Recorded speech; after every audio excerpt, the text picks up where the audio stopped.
They were one of the largest LASIK providers in their state. They were investing in ads, SEO, and yet they were only generating 30 leads per month. And in this video, I'm going to walk you through exactly what we did to take them from 30 leads per month on their website to 212 qualified leads per month, sales leads that is, with a 357% ROI. Welcome to Your Mind Shift. I'm your host, Daryl Evans.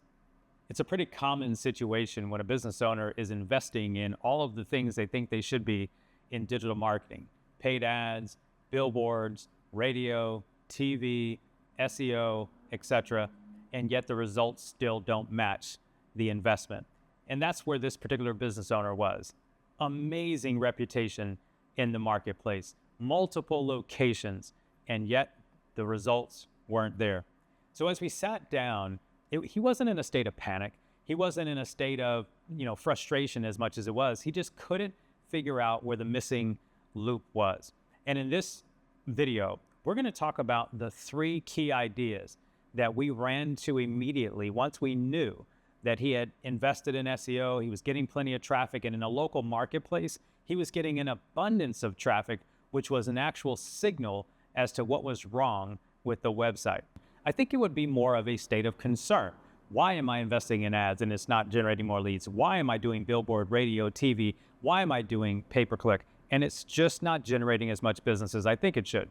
Well, whenever we hear that, we really start to think, number one, what do we really understand about their buyer persona, and how is their website and their sales and lead generation process online speaking directly to that buyer's journey? The one thing about a digital customer acquisition process is the buyer will take that journey without your live sales team sitting there. And so we really have to understand the psychology of that buyer. We have to understand about the product or service. Is this a discretionary purchase, or is it an emergency purchase? And of course, LASIK is a discretionary purchase. Is this buyer going to make a decision now, or could they make the decision later?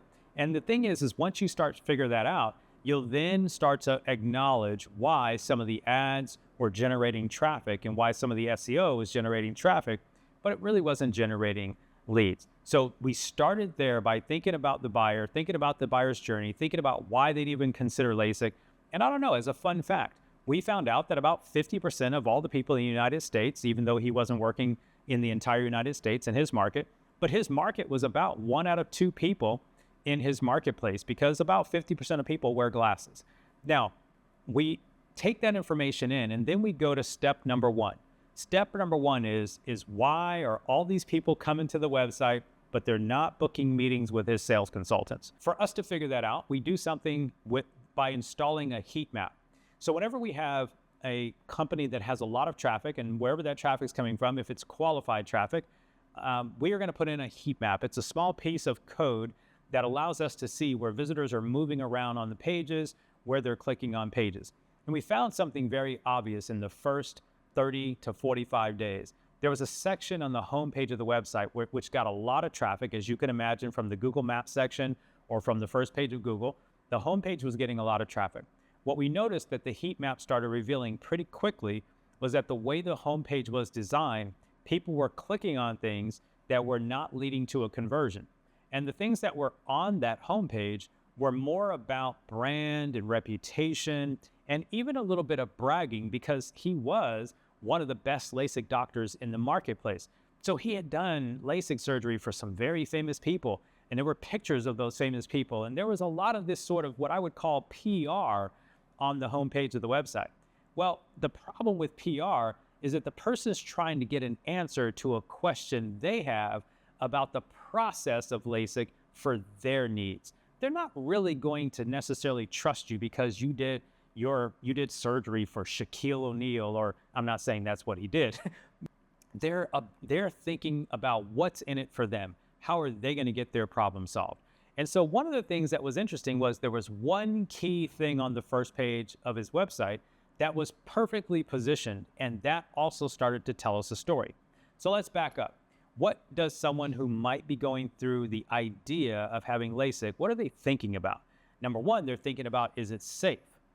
Number 2, they're thinking about, what does it cost, right? And number 3, they're thinking about, how am I going to afford paying for it? So as we looked at the website, there was several things on the website that just were, we thought, causing people to bounce from the website. They weren't able to get what they needed. They weren't able to get the question about what's in it for them. And there was one thing, though, that was actually perfectly positioned on that website, and that was the section where the testimonials were. Because anyone who's about to do that type of major situation, they want to know that other people have been through it. And because of his reputation and because he'd done something like 45 or 50,000 surgeries in his career, he was very well known and everybody trusted that he had the experience. You certainly don't want someone brand new out of medical school doing surgery on your eyes. So he had that part covered. So when we sat down with this client for the very first time, he wasn't exactly frustrated. He wasn't really even upset. He was concerned, just like any other business owner. I'm investing, things are happening, I see all the traffic coming in, but where are the leads? Where's the growth in my business? And that's why we were brought in to have this conversation. But before we start jumping into the strategy, before we start jumping into tactics, as you know, if you've been around Mindshift, tactics before strategy is the noise before defeat. We sat down with him to really understand his buyer. We really started to understand the problem the person had who was thinking about getting LASIK surgery. Now, being a person who wears glasses still to this day, I had a particular interest in wanting to understand this buyer because I was actually considering LASIK at that time. You can see that I'm still wearing glasses, which means I did not do it. That story's for another video. But we sat down and we wanted to understand, why are people coming to this website and they're just not buying, right? So we had to understand about this buyer that there were three primary concerns. Number one, is he qualified to do the work? Number two, what does it cost? And number three, is it safe? And so after we had several meetings with him and we talked about the process, we got clear that after we went back to look at the website, that the website was only speaking to one of those things, and that was plenty of testimonials. He had tremendous amounts of testimonials, which is part of the sales equation. But a testimonial isn't enough for someone to believe that their eyes are going to be safe and that their financing or how they're going to pay for it is going to work out for them. So the first thing that we did to try to understand more about the buyer behavior on the website or the prospect's behavior was we installed a heat map. A heat map is a very simple piece of code that you put into your header script. What it allows you to do is essentially take screenshots and snapshots. Even today, you can record a visitor's behavior on the website, anonymously, of course, just by watching their mouse move around the website. And what we noticed, they were clicking on things that weren't relevant on the site because they were misplaced on the website. And to shorten the story, we spent about 30 or 45 days looking at all the traffic because he did have a good chunk of traffic coming in. And we were able to identify that the way the homepage was structured needed to change. If we were going to get more leads, we needed to do something in marketing that's so critical that you might want to write down. And that is, don't make them think. They had to think too hard to figure out what page they needed to go to get the information. So by looking at the heat map in the very first 30 days, we made three major changes that took the lead flow from about 30 to 90 in just 3 months. And I'm going to tell you what those three things were. So let's talk first of all about the testimonials. We really didn't have to do much about the testimonials, but how would we address the idea of safety? Certainly the sales consultants wanted the prospect to book a call and book a consultation so that they could share with them how it was safe and answer all those questions. But you and I both know that today's buyer ain't having all that. They're not coming in there to talk to your sales team when they can browse the internet and today browse ChatGPT. So we were like, look, let's answer all their frequently asked questions up front so that it removes the resistance for them to actually book the sales consultation. Because listen, at the end of the day, no one wants to book a sales call until they're actually close to making a decision to buy. So the first thing we did was we sat down with the doctor and we said, hey, what are the big things that people think are true about LASIK that are actually not true that could scare them?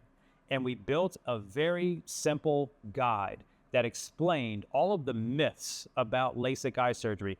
And I don't remember all of the details. I don't have it right in front of me. But this item became what is traditionally known as a lead magnet. This lead magnet was gated. We were asking for a first name and an email only. And we were able to get people who, if they downloaded that, the only likely reason they were downloading it is because they were curious about what was true about LASIK and what wasn't true.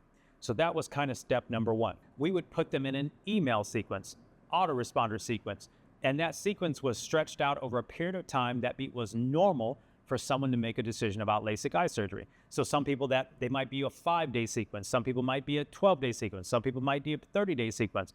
Well, in LASIK decisioning, LASIK buying decisions, we found that it was about 2 months that someone might be thinking about it. And so we stretched out the sequence for about 2 months. And I will tell you that we had about 7 or 8 emails in this sequence. So we weren't hard pitching them. We weren't hard selling them.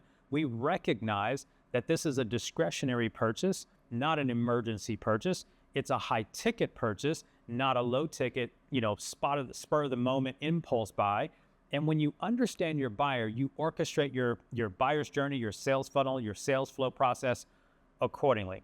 So again, step number 1, we installed a heat map. Step number 2, we saw that this heat map was showing visitor behavior that was not congruent with moving them through the sales process.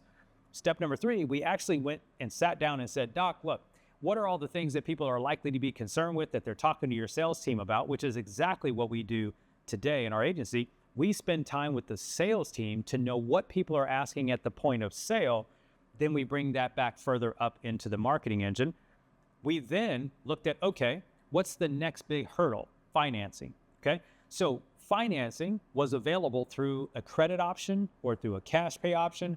But one thing we found, and I say I'm laughing a little bit because it's so obvious to us, but it wasn't obvious to anybody who had been working with him on his marketing side, was that the financing option was a simple button on the page that said apply for credit. And when someone clicked on that button, they would leave the website and go to the credit provider who would provide the credit application and the credit resources. Then the prospect could come back to the LASIK provider. Well, when we went through that process, because what we do is a process called mystery shopping. So whenever we're going through a sales process and going through a sales program or a marketing funnel of any kind, we go through the process as a prospect so that we can understand how that process is maybe breaking down or where there's some holes in the process. So when we went to the finance provider's website, we realized once the financing was approved, we did not have to go back to that LASIK provider. So here, this provider, this business owner is driving all this traffic from pay-per-click, from SEO and some social media posting and all these things, radio, TV, and billboards. He was doing it all.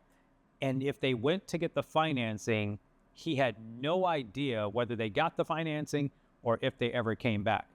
So we took the step and we put a gate, or should I say, we put an opt-in in front of the financing to talk about the financing options so that we were able to capture the first name in the email before they went over to the financing. And that would tell our marketing team and their sales team exactly who were starting to be interested in financing, because the only people who are gonna go get financing are people that are thinking about getting LASIK. So that was kind of key, big idea, key number 2 to turning their leads up. And when we started doing that, again, that was part of that journey from that first 90 days from 30 to 90. The third thing that we did was LASIK has a certain set of qualifications. Everybody's eyes just can't get LASIK. I can't get into the medical reasons for that, but we understood that not all leads were created equal. One of the things we want to do is if we're going to drive that many leads and there's only 3 salespeople out of the 2 locations, then we've got to make sure they're talking to qualified leads, which is something that a lot of marketing agencies don't do well. They just think flooding the system with leads is a win. It's not a win if they're not sales qualified. It's not a win if they don't have buying intent. There's a place for people that don't have buying intent. So what we did was we looked at, okay, so if they are going to book a meeting and then the salesperson has to have a physical meeting, by the way, you can do this virtually today, but this was a few years ago when virtual wasn't as big a thing. But if you have a physical location, you've got to get your eyes looked at. So you can have an initial consultation, but you've got to go in the office at some point. Well, there's only so many appointments available in the daytime, so you just can't have people taking up spots. So what we did, we asked the doctor, we was like, hey, so can you tell us, is there a certain number of questions that your sales team's gonna ask that would help you identify whether they are likely or not likely to be able to be qualified for the actual LASIK procedure? And of course, we identify what those 6 or 7 questions were. And this was early day, you would call it a quiz or an assessment or just an application, if you will. And we put that in place as kind of our big step number 3, so that then we were filtering people that were qualified. There were 1 or 2 questions that would tell us definitely yes, probably high quality yes, but definitely if there's other answers were over here, there were definitely a no. and their sales team would do something else and propose a different sort of eye care solution. So these were in just the first 90 days. Now, of course, we went in and we took over the traffic, we took over the Facebook account, we took over all the ads and all that other thing. But in the first 90 days, we were able to get that campaign running from 30 leads a month on the website to 90, because all we did was meet the buyer where they were. We got all the puffery and the PR out of the way and all the braggadocious stuff, and we got to the basics. Can we show them that you're qualified to do it with the testimonials that was already in place? Can we show them how to get financing, and how do we make sure that they come back to you so your sales team know they were even going to get the financing? Step 3 was, can we put a qualifying mechanism in place so that when your sales team got them on the calendar or they called into the office, you actually knew you were booking a qualified lead versus someone that might have to do some other type of procedure. And I guess the 4th thing was that sort of lead magnet, if you will. It was a PDF, it was a guide back then, where we were answering all the frequently asked questions that a prospect would have so that they didn't have to think whether this would be good for them or not. You know, in many cases, when we sit down with business owners that have already grown, they've already proven their sales model, they've already proven their revenue model, they've generally reached a couple million, 3 million, 5 million, whatever it might be in revenue, and then they start to peak plateau and then maybe even slide back. A lot of times it's not what you're not doing, it's what you're not seeing that you're doing that's affecting the result. In other words, all the traffic was coming in on the analytics account, all the stuff was coming in on the Google Ads account and the Facebook account and all of that. But the reality is we just had one hurdle in the way. And today, if you're watching this video, I want you to hear me when I say this, is that today's buyer is less patient than they've ever been. I blame it on the microwave. If we go back to whenever the microwave was created, right? We no longer had to cook our food. We could get it done in three minutes in the microwave. Now we have instant everything. We have instant cell phones. We have instant text messages. We have instant social media. We have instant everything. I don't have to leave my house for Instacart. I can order my food and have it delivered by DoorDash. I can get everything delivered by Amazon. And now we have Chat GPT. Are you kidding me? We've got to be smarter about our lead generation models and our lead generation processes, and more importantly, how we think about engaging sales. There was a time when you had all the information as the sales provider of service or product owner, and now the buyer has more control than ever to make their own buying decisions. Cell phones have voicemail. I guarantee if your sales team is calling, they're not picking up the phone. In fact, I talked to a company this morning, and they talk about how many times they make phone calls on their outbound sales team. And I said, how many people pick up the phone out of 200 calls in a day? And the number was a low double-digit number. That's the reality we live in. So today's modern buyer is not putting up with old sales tactics.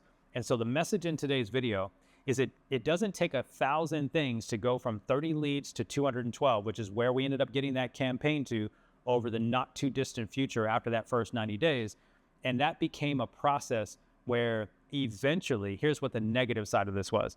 Eventually, they had too many leads for the 3 salespeople. And the owner of the company didn't hire any more salespeople. And so they reached another stuck point. And our relationship did actually begin to suffer at that point because they were thinking that there was something different with the leads. Well, the reality is the salespeople had too many leads. And so they were doing this thing called cherry picking. We'll leave that for a sales video on another day. So listen, I hope you found some value in today's video. In your particular business model, whatever is happening, if you've got traffic coming in and it's not converting, if that's the case, there's likely something underneath the surface that's getting in the way.